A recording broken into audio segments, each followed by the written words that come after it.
ॐ सहनाववतु सहनौ भुनक्तु सह वीर्यं करवावहै तेजस्विनावधीतमस्तु मा विद्विषावहै। ॐ शान्ति शान्ति शान्तिः। पठामि संस्कृतं नित्यं वदामि संस्कृतं सदा ध्यायामि संस्कृतं सम्यक् वन्दे संस्कृतमातरम्। रचनानुवाद कौमुदी धडा 9वा आपण पाहत आहोत. त्यातील सर्वनाम आपण पाहिलेले आहेत. सह तौ ते तं तौ तान् तेन ताभ्यां तैः तस्मै ताभ्यां तेभ्यः तस्मात् ताभ्यां तेभ्यः तस्य तयोः तेषां तस्मिन् तयोः तेषु.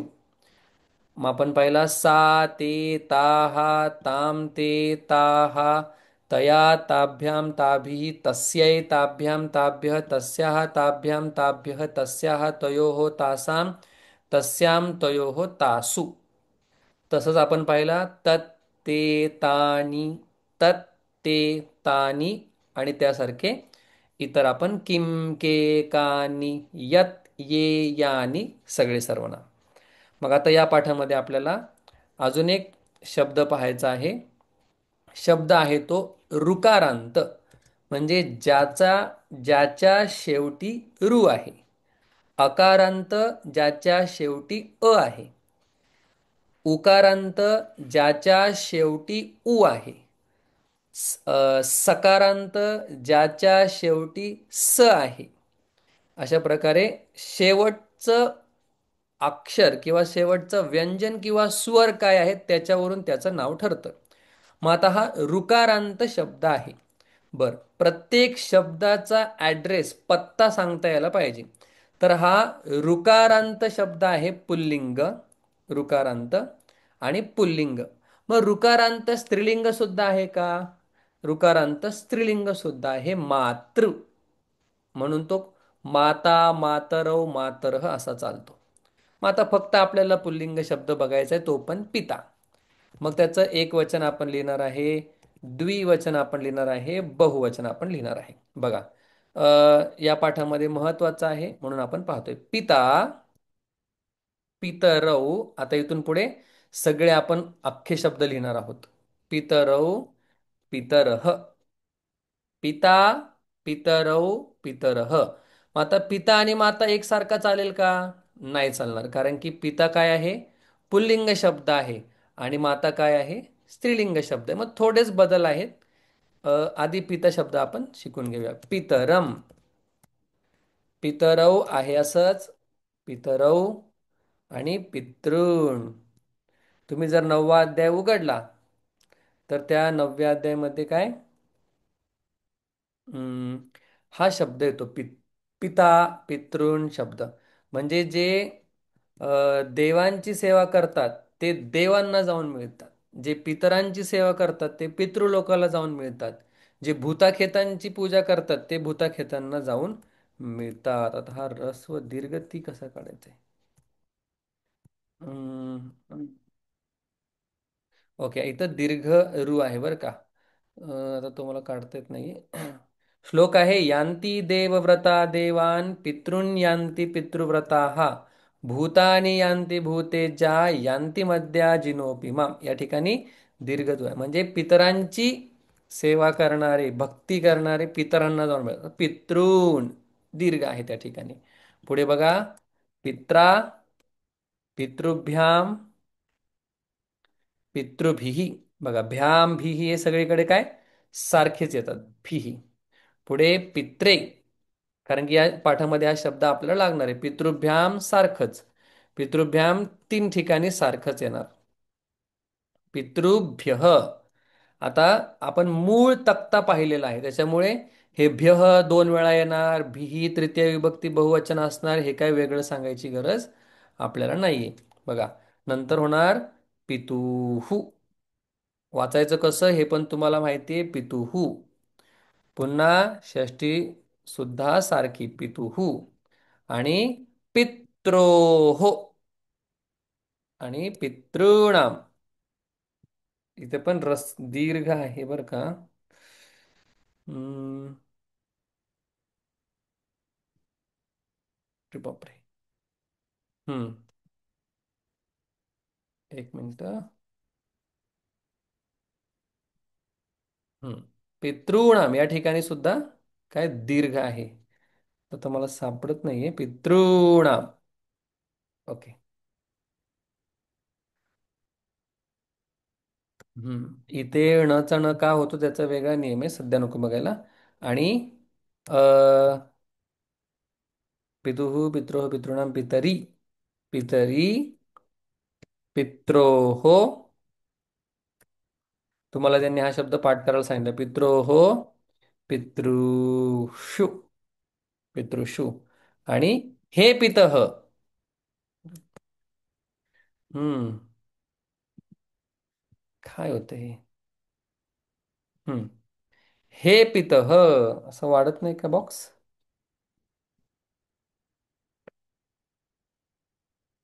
हम्म हे पितः, हे पितरौ, हे पितरः. इतका प्रयत्न. सर शेवटच्याला येऊन टॅब मारला तरी चालेल. नाही ना, हा तसा नाही ना हो. ते अच्छा. वेगळं येते, नाहीतर इथंच मी प्रेस करून टॅब मारायचा प्रयत्न करतोय. ठीक आहे चला. हा. हे हे पितः, हे पितरौ. हे लिहिलं तरी चालतं, नाही लिहिलं तरी चालतं. एक्सक्लेमेटरी साईन असलं तरी चालतं, नसलं तरी चालतं. हे पितरौ, हे पितरः. तर अशा प्रकारे हा पितू, पितृ शब्द आहे. पितृ. आता एकदा वाचतो. पिता पितरौ पितरः, पितरं पितरौ पितॄन्, पित्रा पितृभ्यां पितृभिः, पित्रे पितृभ्यां पितृभ्यः, पितुः पितृभ्यां पितृभ्यः, पितुः पित्रोः पितॄणां, पितरी पित्रोः पितृषु, हे पितः, हे पितरौ, हे पितरः. अशा प्रकारे पिता शब्द. मग आता हा झाला कर्ता. हे काय वेगळं सांगायला नको आता, तरी पण एकदा रिव्हिजन म्हणून. कर्ता, कर्म. या ठिकाणी करण, करण. या ठिकाणी संप्रदान, म्हणजे आपण जेव्हा वडिलांना काहीतरी देणार तेव्हा पित्रे शब्द वापरणार. पितुः म्हणजे अपादान. बालकः पितुः आगच्छति. अ, अपादान. बालक वडिलांपासून येतो, वडिलांपासून वेगळा होतो. संबंध, संबंध. पितुः पुत्रम, पितुः पुत्रः वडिलांचा मुलगा. आणि या ठिकाणी अधिकरण, अधिकरण आतमध्ये वगैरे. आणि सगळ्यात शेवटी संबोधन. हा एकच शब्द त्यांनी दिलेला आहे, तो आपल्याला पाठ करायचा आहे. हम्म. संबोधन. बघा, एकदा पुन्हा म्हणतो. पिता पितरौ पितरः, पितरं पितरौ पितॄन्, पित्रा पितृभ्यां पितृभिः, पित्रे पितृभ्यां पितृभ्यः, पितुः पितृभ्यां पितृभ्यः, पितुः पित्रोः पितॄणां, पितरी पित्रोः पितृषु, हे पितः, हे पितरौ, हे पितरः. आता आपण वळतोय पुढे. बघा, पिता शब्द झालेला आहे. लक्षात घ्या, ही फाईल तुम्हाला अवेलेबलच आहे. तुम्हाला मागायची गरज नाही, डिस्क्रिप्शनमध्ये आहे ते आपल्या ग्रुपच्या. बघा पुढे. आता या धड्यामध्ये चतुर्थी विभक्ती कुठे कुठे होणार आहे ते सांगतंय. चतुर्थी.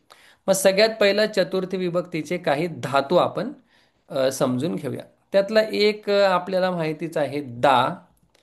त्या दाचाच तृतीय गणातला असल्यामुळे त्याचा होतो ददाती. तो चालतो वेगळा. ठीक आहे. आपण अष्टाध्यायी.com वरून तो तुम्हाला पाठवून देऊ. दा. एक होतं दाच, दाच धातू आहे, पण त्याचं रूप बनतं यच्छ. मग या या हे समजण्यासाठी खूप रूल आहेत. त्याच्यापेक्षा आपण थोडा शॉर्टकट मारतोय. दाचं यच्छ होतं एवढंच आपण लक्षात ठेवतो. जसं गमचं गच्छ होतं, का होतं? भरपूर रूल आहेत त्याच्यासाठी, भरपूर नियम आहेत. दा यच्छा. आणि एक तिसरा धातू आहे वितृ. वितृ. आता इथे पण लॉंग रू आहे. हो हो हो, होत नाही तुम्हाला. या ठिकाणी पण दीर्घ रू आहे, वितृ. आणि त्याचं रूप बनतं वितरती. हे आपण काही संधी शिकल्यानंतर वितृचं वितरती कसं झालं. ओके. ते काही जे जे सोपे आहेत ते ते आपण पाहूया. मग या सगळ्यांचा अर्थ काय, देणे असा आहे. म्हणजे वितरती देणे, आपण काय म्हणतो, बक्षीस वितरण समारंभ. वितरण शब्द वितृ धातूपासून आलाय, म्हणजे देणे, वाटणे. दा यच्छती म्हणजे पण देणे. हे धातू ज्यावेळी येतील त्यावेळी चतुर्थी विभक्ती होणार आहे. कारण की चतुर्थी विभक्तीचं नावच संप्रदान आहे. संप्रदान म्हणजे सम्यक प्रकारे देणं, योग्य प्रकारे देणं, त्याला संप्रदान म्हणतात. मग दा यच्छती आणि वितरती. वितरती हे धातू काय, देण्यासाठी आहेत. मग हे तीन धातू आले की आपण चतुर्थी विभक्ती करायची. कोणाची, जो घेणारा आहे त्याची. जो देणारा आहे त्याची कर्ता असल्यामुळे प्रथमा. बर. आता उपपदांचा अभ्यास पण आपल्याला लगेच करायचा आहे. उपपद म्हणजे काय, चतुर्थी विभक्ती दानार्थीच होते. ज्यावेळी आपण दान देतो त्यावेळेस होते. पण काही ठिकाणी संस्कृत विश्वामध्ये आपल्याला चतुर्थी झालेली दिसते आणि त्या ठिकाणी तर दान दिलेलं नाहीये. मग त्याची चतुर्थी कशी काय झाली, त्याचा संबंध लागावा म्हणून उपपद नावाची कॉन्सेप्ट आली. की दान नसताना सुद्धा चतुर्थी झालेली आहे. मग त्याला म्हणतात उपपद.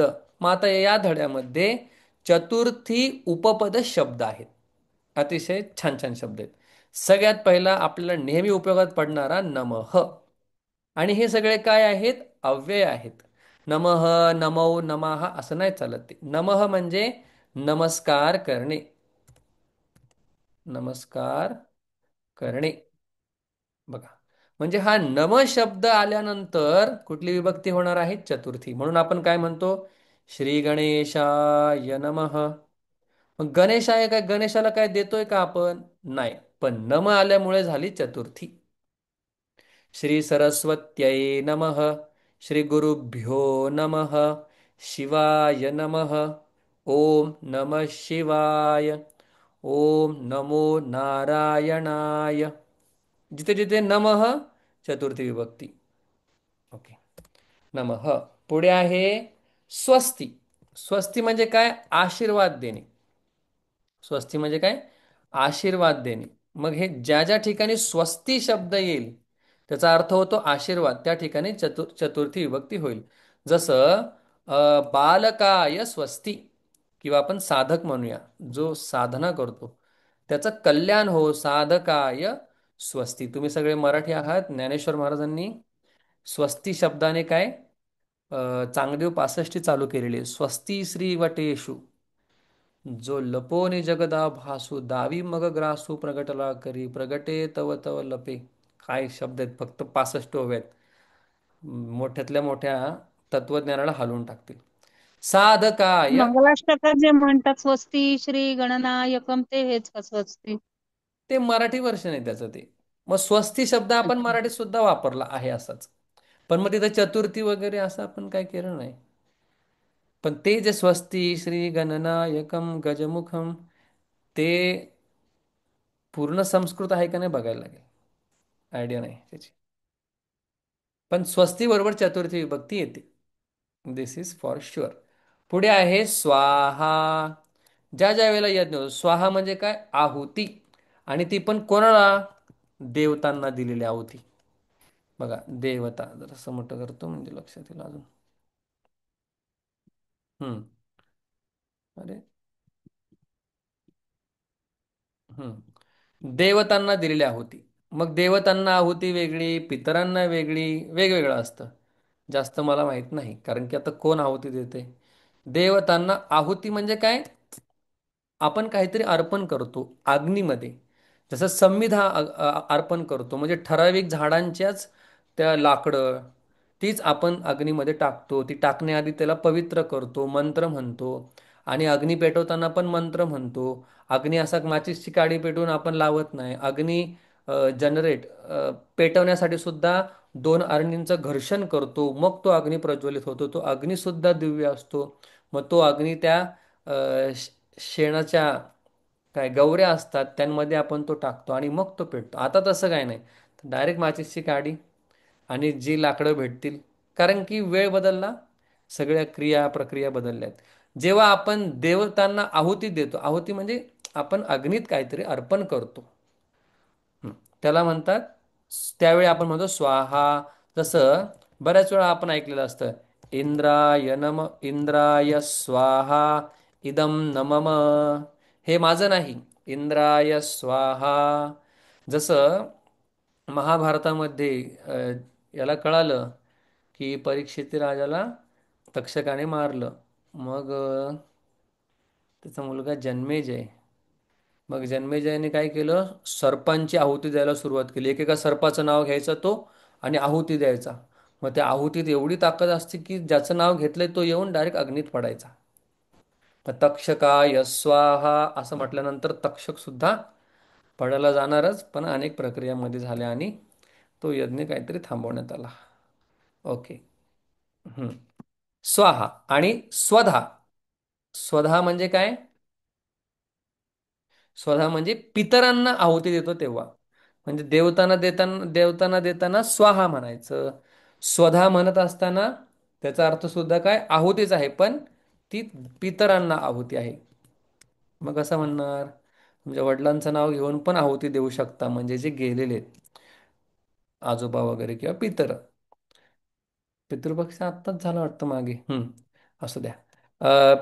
पित्रे. आताच आपण पाहिजे चालू आहे सर. चालू आहे. पित्रे स्वधा हम्म. असं म्हणून आहुती टाकणार. अनेक असेल तर पितृभ्य स्वधा आहुती देणार. हे सगळ्या यज्ञातल्या कर्मकांडातल्या काही प्रक्रिया आहेत. पुढे म्हणतात वशट. वशट ही सुद्धा काय एक आहुती देण्याची काय पद्धत आहे. याला सुद्धा काय आहुतीच म्हटलेलं आहे. मग उदाहरण काय दिलं त्यांनी, इंद्रा यवशट. इंद्राला आहुती देत असताना त्या वशटची माहिती मी तुम्हाला अजून सांगेल पुढे. प्रयत्न केला मी विचारायला, पण नाही. वशट सुद्धा एक आहुती. जर आपण विष्णू सहस्रनामात येतं ना, हा मग हे विश्वम विष्णू वषट्कारो. हा त्या ठिकाणी वशट शब्दाचा अर्थ आहे की ज्या ठिकाणी वशट शब्द येतो तो यज्ञ तुम्ही आहात भगवान. वषट्कारः, तो वषट शब्दाचा उच्चार ज्या ठिकाणी केला जातो म्हणजे यज्ञ, तो यज्ञ तुम्ही आहात, असं त्या ठिकाणी अर्थ आहे. कुठलंही सूक्त वगैरे म्हणत असताना आपण आता कसं सांगायचं बघा, अंगन्यास असतो, करन्यास असतो, म्हणजे आपण आपल्या सगळ्या शरीराला शुद्ध करतो. आपल्या शिखेवरती हात ठेवतो, मुखावरती हात ठेवतो. त्या सगळ्या प्रक्रिया आहेत. एखादं सूक्त म्हणायच्या आधी मग त्याच्यामध्ये वशट असतं. आपण असं हात फिरून असा आवाज काढतो. बऱ्याच प्रक्रिया आहेत. आता एवढं डीपमध्ये कोण जात नाही, पण हे बऱ्याच ठिकाणी वशट येतं. ज्या ठिकाणी न्यास म्हणजे एखादी क्रिया करण्यापूर्वी आपले जे पूर्वज होते, समजा यज्ञ करायला बसायचे, मग हातामध्ये कोणी यावं, पायामध्ये कोणी यावं, डोक्यामध्ये कोणी यावं, या सगळ्या देवतांचं ते आवाहन करायचे. खूप खूप मस्त असतं ते. तर मला सगळं आठवत नाही, पण खूप छान असतं ते. म्हणजे पूजा करायच्या आधीच आपण स्वतःलाच डिवाईन करून टाकतो, स्वतःलाच दिव्य बनवून टाकतो. प्रत्येक ठिकाणी देवतांची आपण काय कल्पना करतो आणि त्यांना बोलतो की हा या ठिकाणी या. आणि मग ते आपण म्हणायला सुरुवात करतो, विश्वम विष्णुर्वषट्कारो भूत भव्य भवत प्रभू. पुढे ठीक आहे, वशट. आणि अलम.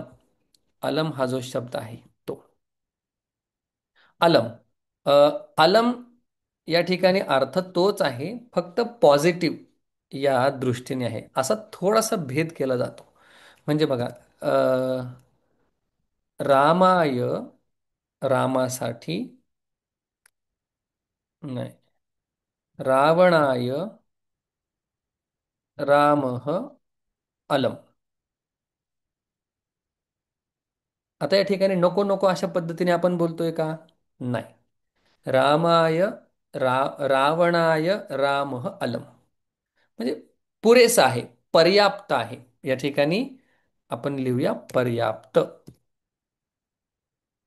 पर्याप्त. त्यांनी पण तसाच अर्थ दिलेला आहे. पर्याप्त किंवा समर्थ. समर्थ अजून स्पष्ट अर्थ आहे की रावणासाठी राम समर्थ आहे. आणि जो आपण तृतीय विभक्तीमध्ये अलम बघितला तो कसा होता? बस करा, बंद करा, नको अशा अर्थाने होता. अलम विवादेनं, भरपूर झाला विवाद. अलम हसितेनं, खूप झालं हसणं. अशा अर्थामध्ये तो आपल्याला पाहायला भेटत होता. अशा प्रकारे यांनी आपल्याला दिलेले आहेत शब्द. त्या ठिकाणी चतुर्थी विभक्ती होणार आहे. नमः, स्वस्ती, स्वाहा, स्वधा, वषट. आतापर्यंत यांनी आपल्याला अ, विशेषण दिलेले नव्हते.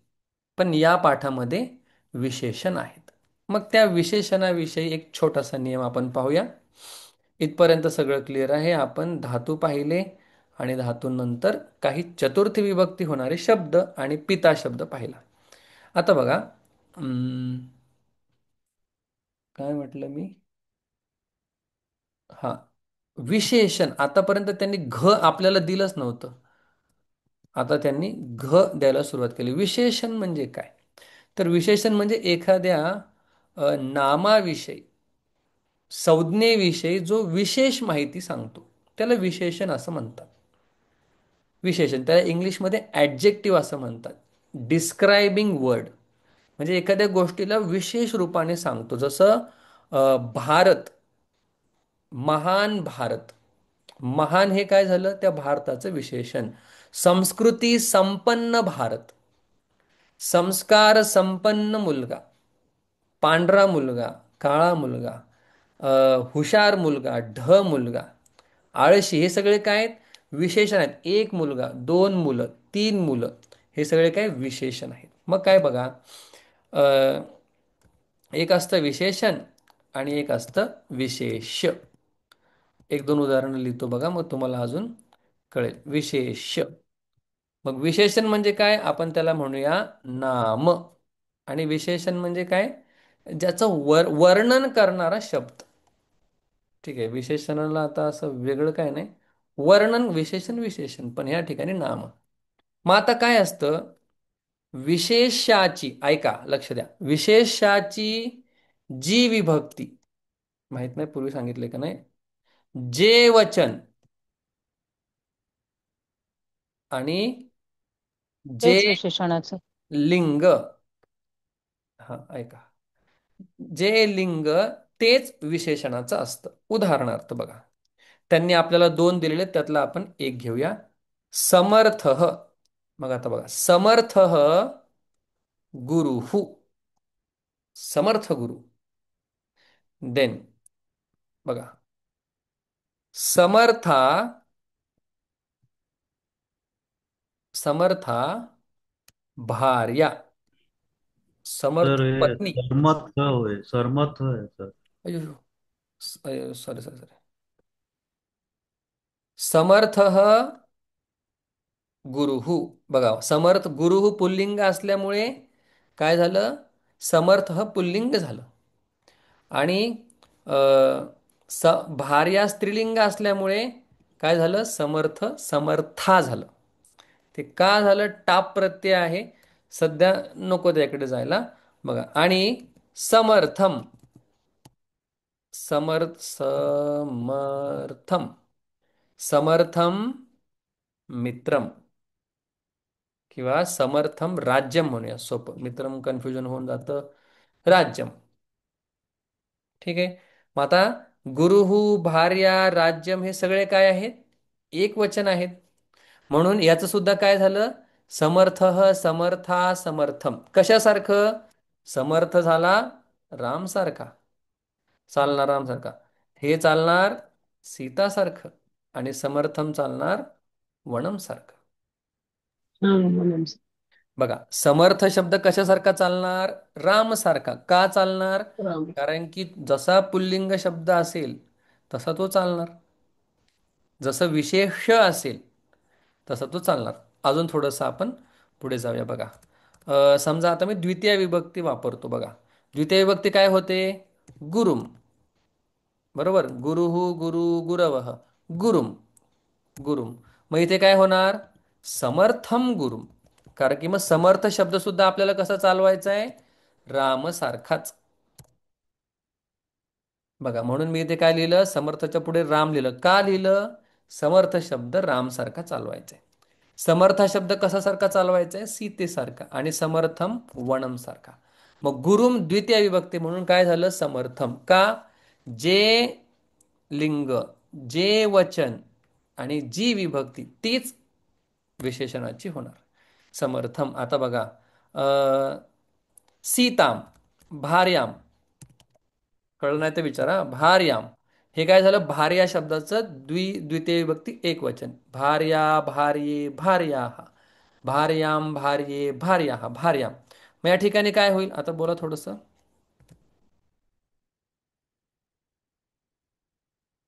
नाही कळलं? समर्थाम. समर्थाम.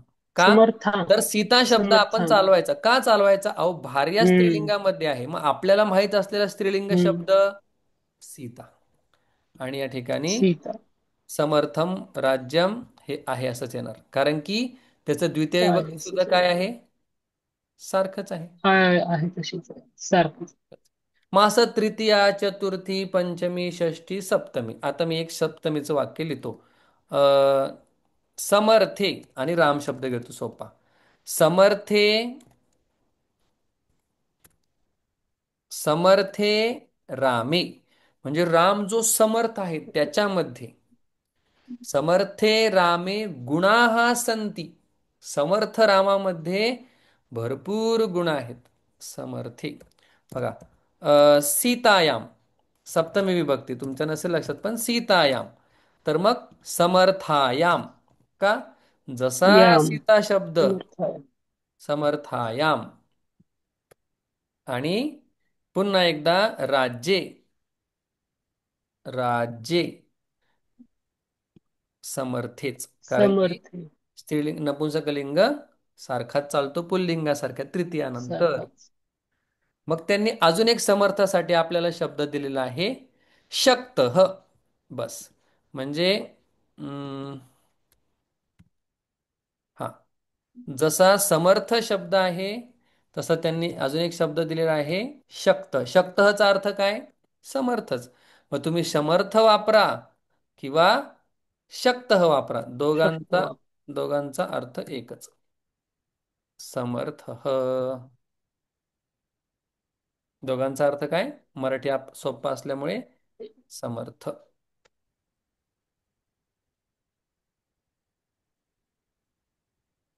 अशा प्रकारे विशेषण विशेष्य हा एक थोडक्यात भाग आलेला आहे या ठिकाणी. मग जी विभक्ती एकच लक्षात ठेवायचं. विशेषणाची जी, विशेषाची जी विभक्ती, जे वचन, जे लिंग तेच विशेषणाचं.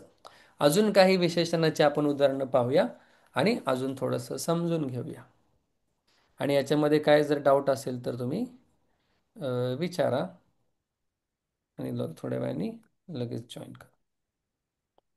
काही वाक्य बनवायचे असतील वाक्य हे आपण सर सर मला एक विचारायचं होतं. एका जॉईन ते करा, कारण की मीटिंग समर्थ संपेल आता. जॉईन करा लगेच. समर्थे आणि रामे दिले आणि एक ते समर्थे राज्य दिले. हा. दोन्ही दोन्ही समर्थे समर्थे सेम दिसतात. हा, कारण की नपुंसक लिंग तृतीय विभक्तीनंतर पुल्लिंगासारखा चालतो. ओके. करेक्ट. Join back.